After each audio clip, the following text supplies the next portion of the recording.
everyone, my name is Suzanne and I am an energy healer and teacher, and today is day 2 of 7 of me sharing my personal meditations and what I see and the channeled messages that come through for me. My intuition has just told me to share these, and it's going to be of some service to the collective, so maybe other people are going through similar themes right now. So yesterday in my meditation, my goal was to open my heart more because I was feeling a little bit of constriction. And one of the tips that Spirit gave me was to, when I'm in the moment and I feel myself constricting, to call my energy back from other timelines live back into that moment. And I do other kinds of energy work in the moment. Like often if someone's talking, sometimes I'll re-shield myself if I'm starting to feel their feelings, or ground myself or clear myself off literally while talking to them. So if you end up taking my energy healing course, you will definitely learn this. But I had never tried calling my energy back from other timelines in the moment, but it's a really good point that when we're sitting there and we're thinking about something in the future, we're sending our energy to a certain outcome. So I tried that and it was so powerful. I was so much more present. Like every time I caught myself doing it, I called my energy back to this timeline, intended that this is the highest timeline. And my heart felt a lot more open after all that work yesterday and with this practice. I connected so well with everyone I was with. I had a really wonderful night just in community. And so yeah, that practice was really good. I would definitely recommend it for anyone that has the ability to do that. It was really cool. So today, whenever I woke up, I was feeling really avoidant. Like I was avoiding everything. I was avoiding work. I was avoiding exercising. I was avoiding meditating. Like I was just avoiding. And I was like, what is going on with me? This is weird. And I felt called towards a certain one of my teachers. And I was like, okay, I'm going to look at his meditations. And a certain one stuck out to me. And it was about betrayal. And I was like, this doesn't seem relevant, but my intuition's telling me to, so I'm going to do this meditation. Well, within 1 minute of going into the meditation, I'm already crying. Like clearly something right now was triggering my wounds around betrayal. And when I asked why in that moment, I got that the fear of betrayal was one of the things that was keeping my heart from being able to feel safe, and one of the reasons I had been closing off. So really my body was just like, let's do the next layer of what we were doing yesterday. Let's go one deeper. And so that was really cool. It didn't seem relevant at first, but as it unfolded, I was like, yeah, this is definitely relevant. And I realized I was feeling fear of betrayal, like in relationship, and also I was feeling guilt for, relationships where I felt like I may have, moved on too fast or things like that. Like I just felt, guilt also for my side where I have been the one who betrayed. That meditation ended up being really healing for me. It had a lot of stuff about clearing vows, agreements, soul contracts, and just old karma and energy around the energy of betrayal. And I also did my own little practice that I use in my energy healings where I kind of collected everything that resonated with that energy and then cleared it or transmuted it myself as well. But that guided meditation really helped. And after that, I went into my own healing space and I asked Mother Gaia to connect me to the place in the earth that would be most healing for me right now, which is literally what I say every time I reground myself. But this time I had a vivid visual and I was laying in a field of tulips and I was like, wow, that's so beautiful. I didn't expect it to be something like that. And then I saw mushrooms, those little, kind of like the stereotypical like Mario mushroom, the red one with the white dots. Those are actually a pretty sacred mushroom that, it's connected to the pagan practice of what we call Christmas now. But anyway, that mushroom has a lot of spiritual significance. So it's interesting. The mushroom popped up. And I've worked with mushroom energies. I work with flower energies in my healings, but I don't work with mushrooms often. So I thought it was really cute that they instantly popped up like that. And then I also saw myself when I was laying on the earth like that. I saw a brief glimpse of like my body dissolving into the earth and mushrooms like taking me over, which sounds morbid, but in the moment it was like the knowing that everything is a cycle and I'm not this body, and I have been the earth and I will be the earth again. Like that's how one we are. Like we are each other and we have been each other. So that was really beautiful for me. Afterwards, when I looked up what the energy of Tulips is, I found out it was psychic awareness, nurturing qualities of Venus, self-worth, fostering connection to Gaia, both grounded and expansive, releasing patterns, mothering yourself, and your past doesn't define you. They're also one of the biggest symbols of showing true love. So I thought that was really sweet. And then the mushrooms were very interesting also, and you'll see as I explain. I just said this thing about mushrooms taking me over. Turns out that mushroom, which is called Amanita muscaria, is specifically tied to cycles of death and rebirth. And that can be ending a life chapter, spiritual awakening, whatever. And also grounding during altered states. So when you're taking in a lot of spiritual energy, staying grounded, which is very relevant for me, and connecting to the other realms in a safe manner. So I thought that was really interesting, especially because later in my meditation, I asked, where does safety come from? And I was told the earth. Like when you connect to the earth, you realize that you're always safe and you always have everything you need. So if you're feeling unsafe or ungrounded in your root chakra, connecting to the earth is the solution, because you're reminded, oh, I'm here now, I'm alive, I'm safe, my body has everything I need.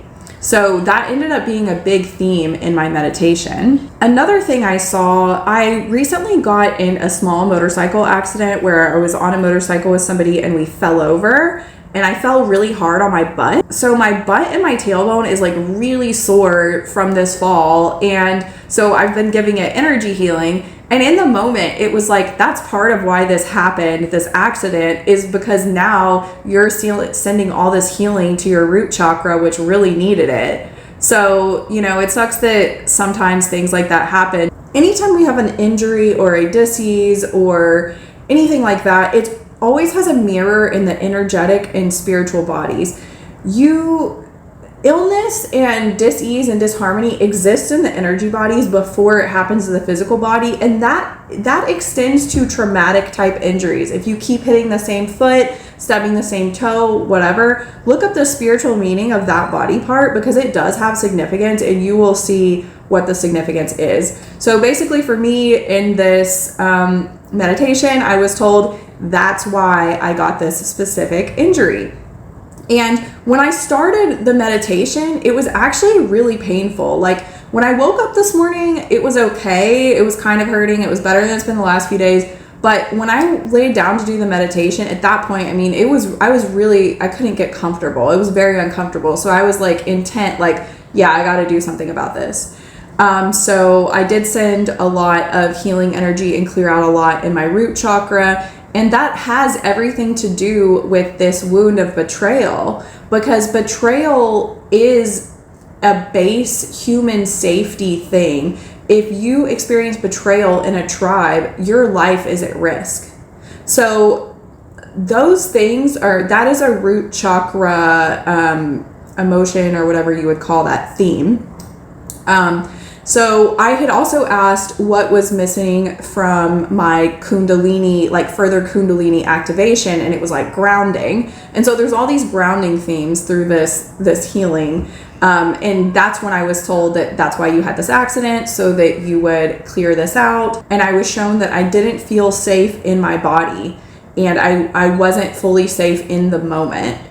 And that's why I'm working on presence, and that's why I'm working on these different grounding things. That's why these certain plants are coming forward, and now me sending healing to my root chakra with this injury. I also got the intuition that next time I am in a amorous situation, to start sending light to the base of my spine and let it gather and gather and gather there, and don't let it start circulating until I have to.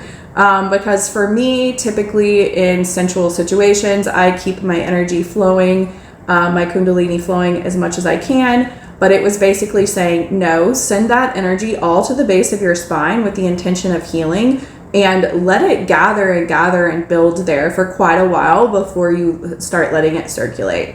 So that's interesting. That's also kind of a continuation of the pleasure transmutation that was happening yesterday. So that's pretty cool. Then I saw my heart as a resonance chamber, and it was like any energy that you send here will be amplified. And it was like an echo. Like it was like echoing, and then building and building and building and building. And I often feel energy ripple out from my heart like that, but that was kind of a new lens for me, that it was a resonance chamber and it was going to amplify and echo any energy that I sent there. And so I like to do something where I imagine a moment of great love, like holding my little niece when she was a baby, or, you know, a time when I really missed my sister and we were reunited and hugged. Like I have like such feelings of sweetness and pure love. And then if you bring that in meditation, it's very healing. So I let that go into that heart chamber and be amplified. And that was really beautiful also. And you can do that with any feeling. So I'm going to practice doing that with like feelings of abundance and stuff, and sending them to my heart and letting them be amplified that way. The final thing was I did a channeled writing. And this, I think, brings everything that happened together. It explains why the things that happened, essentially. It says, safety is a field, a vibration created through consistency. Betrayal comes from within. The moments when you disconnect from your inner voice out of fear of being more. What would you do if you were safe to be all that you are? You're ready to hold that reality. When you lose touch, feel the earth beneath your feet. You are more than this body, more than this mind. You're the one that endures. She knows you and you know her. She will never betray you. Feel the embrace of her lushness, the rich soil, running waters, deep roots. Your expression is as hers, divine. Every idea, a sprout on the landscape. You would not condone starving a seedling of light or water or love. Your needs are the foundation of your growth. In watering yourself, you'll find safety. Another can only bear themselves to you. They cannot dismantle your foundation. All pain comes from within. Don't allow the fear of revelation of your inner world to disrupt your connections in the outer world. You are here to feel, to connect, to love. There is no danger in that. It is simply another movie to observe on the screen of your life. Entertainment for your soul. With rootedness comes neutrality in others' actions, which allows the joy of your experience of every moment to prevail. So I thought that was so beautiful. It brought everything together for me. The betrayal, the grounding, the specific flowers, the mushrooms, the death, the rebirth, everything. It circled it all back around. I love that so much. And I wrote that before I knew what the plants and mushrooms meant. So that was really interesting. Yeah, I love, don't allow the fear of revelation of your inner world to disrupt your connections in the outer world. That's so profound. You're here for those experiences. And the way that it really brought everything back together, it kind of blew my mind. And I definitely felt markedly different. I always feel different afterwards, but I felt markedly different again. And my body felt a lot better. Like my tailbone was a lot less sore. I was able to go about my day and not be so scattered. Yeah, it was beautiful. And I can't wait to see how that unfolds, because I will be focused more on my grounding again and on my root chakra and sending that energy there. And let's see what happens with that practice of sending the light there and the energy there with the intention of healing and, not circulating it so soon. So yeah, that was my meditation for today. I will be sharing my meditations and channeled writings for 7 days. This was just day 2, so let's see what happens. If you want to follow along, follow me on here, or you can also follow me on Instagram. That is my other main platform. And I will see you tomorrow.